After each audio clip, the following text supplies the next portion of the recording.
Salve, salve galera, professor Milton Silva na área, mais um vídeo do canal do professor Milton Silva filosofando em nossa aula 2 do quarto bimestre de filosofia, onde vamos tratar aí mais uma vez da questão da produção, da inovação, do consumo e seus impactos socioambientais.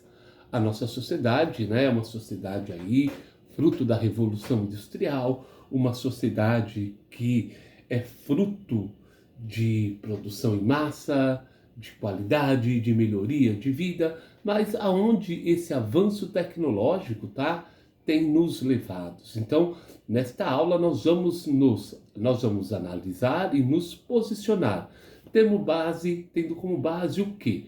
Os discursos de dois filósofos, Hans Jonas e Guttorm Anders, que vão tratar do descompasso entre o desenvolvimento tecnológico e as nossas dificuldades em lidarmos com os impactos socioambientais em relação a isso.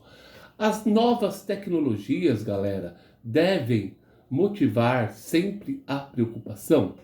Como tem aí no nosso slide que nós vamos ver na sala de aula, Em que situações o avanço tecnológico e a utilização de produtos tecnológicos deve ser moderada e evitada?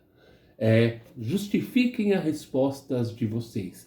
Procurem mobilizar pelo menos um exemplo para essa argumentação. Até que ponto os avanços tecnológicos devem ser moderados, ok? Então, a sociedade tecnológica e seus desafios, segundo Anders e segundo Jonas, eles têm soluções distintas e têm, ao mesmo tempo, um diagnóstico semelhante. Como eu falei no início do vídeo, nós temos a Revolução Industrial. Muitas sociedades testemunharam um ritmo cada vez mais intenso de transformações e modificações em suas vidas. Melhoria na produção, melhoria na qualidade de vida. No início do século XX, nós tivemos na Europa, a Bela Época, ou Belle Époque, que o mundo passou por transformações fantásticas. Mas a grande questão é como esses impactos tecnológicos tiveram avanços ou preocupações na sociedade. Então, os filósofos aí, Anders, que vive entre 1902 e 1992, e o nosso Hans Jonas, de 1903 a 1993. São filósofos contemporâneos, ou seja, que acompanharam todo o desenvolvimento realizado no século XX.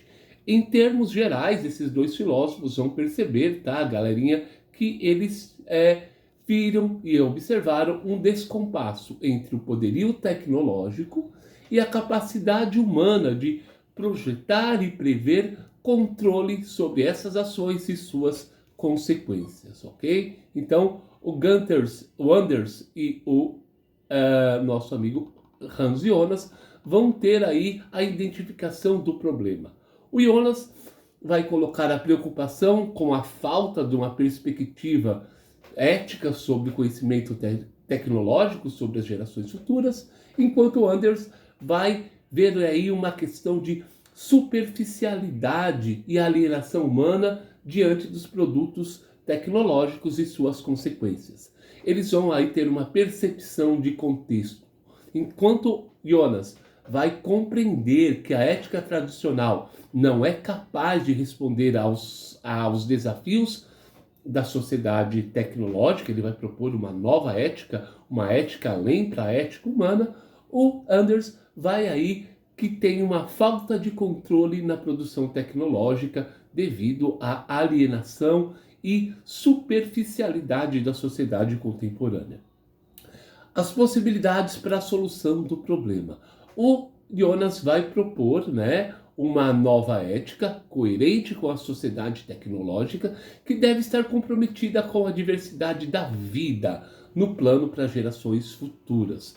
O Anders vai ter aí um pessimismo em relação à civilização tecnológica, embora ele veja aí na perspectiva da arte a possibilidade de desenvolver uma sensibilidade e sentimento de responsabilidade moral em relação à vida. O nosso amigo aí, né, Anders, vai falar sobre a questão da discrepância prometeica, né, ali do Prometeu, né, utilizando a narrativa mitológica do Prometeu, que dá sabedoria para os seres humanos e é castigado, né? Então, essa relação entre a humanidade e o desenvolvimento tecnológico seria uma revelação divina para os homens, né? Então, desafiou, e essa dádiva prometeu benefícios, mas também trouxe questões problemáticas, tá? Em relação à utilização desse poder e o ser humano não ser capaz de desenvolvê-lo, né? O Anders vai dizer que o ser humano, nós nos tornamos incapazes de imaginar aquilo que somos capazes de produzir. E essa defasagem vai trazer aí um problema nesse poderio de destruição que nós causamos, né? Nós podemos aí ver que o ser humano projetou a aniquilação atômica na vida da Terra. Nós passamos a dispor de instrumentos cujas as suas disposições e consequências nós não somos capazes de assumirmos a responsabilidade. Para finalizar aí e falar aí um pouquinho mais do Hans Jonas e sua ética da responsabilidade, ok? Vamos comentar aí que o ser humano se tornou, segundo ele, um ser singular e alheio à natureza.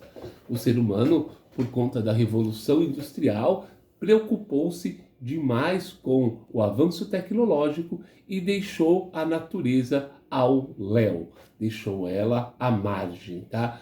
Preocupou-se unicamente em ter aí o avanço tecnológico, e isso é um mal. Então, o ser humano ele se concebe como um ser que não integra a natureza, ele vê a natureza como um mero objeto, tá? Então, Jonas vai dizer que nós tivemos um enfraquecimento das atividades humanas. O ser humano, no seu exercício da liberdade, vai permitir que o querer humano se sobressaia à natureza. E ao contrário dos outros seres que exercem, né, cegamente, o poder humano é efetivado pelo querer. Pelos fins colocados, pela vontade humana, agimos dentro dos limites de nossas potências. A palavra agir humano é possível estar relacionada ao poder e ao querer. No entanto, se fazermos o porquê podemos, é preciso afirmar que Jonas, né, acrescenta um elemento a essa relação, que é o ser humano, né, buscando também a ampliação do seu poder.